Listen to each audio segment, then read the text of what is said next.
Welcome to the Barbados Today Morning News Update for Thursday, November 3rd. I'm Fernella Wedderburn. Government's treatment of officers at Her Majesty's Prison Dodds is putting Barbados's prison security at risk. The warning from President of the Barbados Prison Officers Association, Trevor Brown, as he addressed the association's annual general meeting at staff headquarters yesterday. In an emotional speech to an audience which included Attorney General Adriel Brathwaite, Brown painted a picture of a team that was being neglected and ill-treated and an administration that simply did not care. Making specific reference to late payment to some workers, he suggested it could leave some officers susceptible to propositions from prisoners or their associates. The approach to paying subs, I mean, it is disrespectful. It is uncaring. I wonder sometimes if the superintendent is aware of the treatment given to subs when they go to inquire about money that they should get paid. Sometimes expletives are thrown at substitutes. True.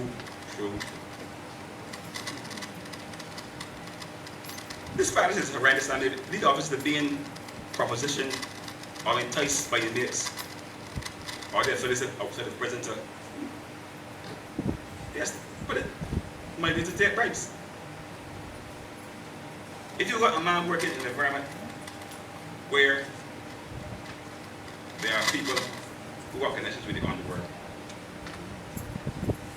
he can be propositioned. I'm begging admin, please put a little effort into paying officers on a timely basis.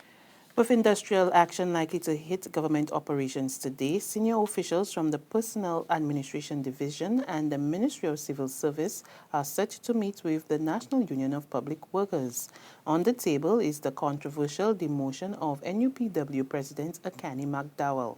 The union is demanding the reinstatement of McDowell, who was removed from the post of Acting Health Promotion Officer to his substantive junior post in the Ministry of Health. Yesterday, the NUPW met with environmental health officers who agreed to stand in solidarity with their colleague. NUPW General Secretary Roslyn Smith said industrial action would begin today, but she was tight-lipped on who will be involved and which government offices will be affected. Smith insists the union has to take a strong stance on the matter. It's a very serious matter. It may just appear that it's just an officer with a small issue, but we see it from a wider perspective. And we see it from such a serious position that the gravity of the action will dictate the resolution to this matter, because it will have implications for all and some government also. So that's how serious we are about this matter.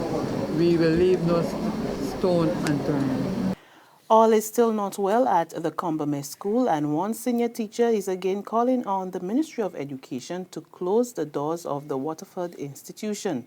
Outspoken Anglican cleric Reverend Charles Morris, who heads the history department, says an environmental problem, which has been plaguing the school for months now, is worsening, and the ministry needs to find an alternative location.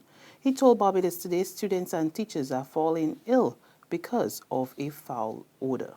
Meanwhile, President of the Barbados Secondary Teachers Union, Mary Redmond, says she is aware of the worrying situation. She revealed that the matter will be discussed with education authorities at a meeting on Monday. Opposition leader Mia Motley issued a strong reprimand to the government after meeting with vendors in the River Van stand who have been ordered to leave the area by this Sunday. Last Thursday, the Ministry of Transport served notice that it was proceeding with the River Terminal Development Project starting November 14th. But the vendors who operate food, clothing and grooming businesses are calling for more time. But according to Motley, government needs to go one step further and foot the bill for the relocation exercise. The first time the Director of Transport meets with them is after they go to the media, and then they're carried further down and say, well, you could go here or there, only to find out that some of the spots that have been identified are in fact spots habitually used by other people later in the week. Because anybody who knows anything about vending knows that people traditionally vend when? Mainly closer to the weekend, not the beginning of the week.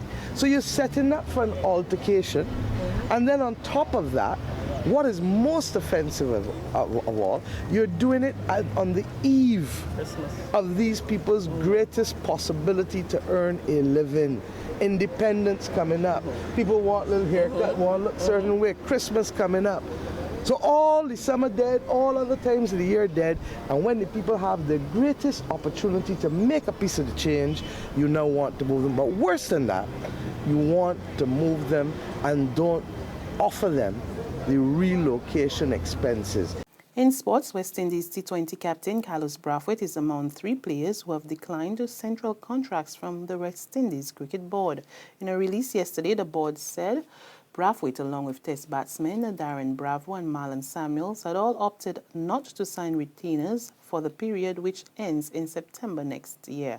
Brathwaite is set to play for Brussels Bulls in the Bangladesh Premier League, which bowls off this weekend. There's regional and international news after this short break. Get your paper. Only 225, 220. Who? For what? That's the bear stale news. I don't read about that from Barbados today since last night. That can't only care do. 220. Who? The Barbados Today, news you can trust. What Maisie, this Christmas will be the best Belgian Christmas for we. Maisie, it is all because Republic Bank just like Santa Claus. Maisie fix up the kitchen and a new TV we get in. A special time to commemorate. Republic will help you celebrate. Get ready to celebrate 50 years of independence right through to the best Bajan Christmas ever with a Make It Happen loan of up to $50,000 from Republic Bank. Give your home a good old Bajan spooser, buy some new furniture and appliances, or take an after-holiday trip to visit loved ones over and away. You could also be one of our lucky winners to share in fabulous prizes. Just visit any branch to apply. Go to republicbarbados.com or call us at 227-2700. We're also available via Skype and FaceTime. Special conditions apply. In Bajan style, it will be great with Republic Bank. Republic Bank, we're the one for you. To developments from our regional neighbours, the opposition St. Lucia Labour Party is calling on the government to review proposals for departure taxes at the island's airports. The levy is expected to be reintroduced in April next year. Opposition leader Philip J. Pierre believes such taxes will hurt the island's bread and butter industry. The opposition St. Lucia Labour Party anticipates a nosedive in airlift to St. Lucia should the incumbent Alan Chasney-led administration lift off with airline taxes and fees next April. What the departure tax does, it further makes regional travel more expensive. It's the same Prime Minister who speaks about regional travel, who speaks about having more airlines, but by increasing these taxes, he has made regional travel more expensive. So I want to state that for government that has said that they want to reduce taxes, they've gone into the bloodline of the country and they've taxed tourism. The local tourism industry commands a sizable share of revenue and expenditure. However, according to the 2015 CDB Air Transportation Report, air travel in the region is price elastic. An increase in price would likely lead to a more than proportional decrease in demand. An increase in airport fees and taxes would likely result in a decline in passenger numbers. On the international scene, the UN's decision to dismiss Lieutenant General Johnson Ondiki is not sitting well with Kenya. The UN Secretary-General Ban Ki-moon sacked the Kenyan commander of the UN peacekeeping force in South Sudan after a report said he had failed to protect civilians in July. However, Kenya condemned the decision as unfair and declared it would withdraw its troops from the UN mission in South Sudan. The report said peacekeepers did not act when soldiers attacked an aid compound in the capital, Juba. And that's news and sports, but for the very latest, visit us at www.barbadostoday.bb. Also subscribe to our e-paper, email updates, and like us on Facebook. We're also on Izumi Media and bus terminals or screenplay at supermarkets and gas stations near you, as well as Channel 99 on Flow TV and Mix 96.9 FM. I'm Frenella Wedderburn. Good morning.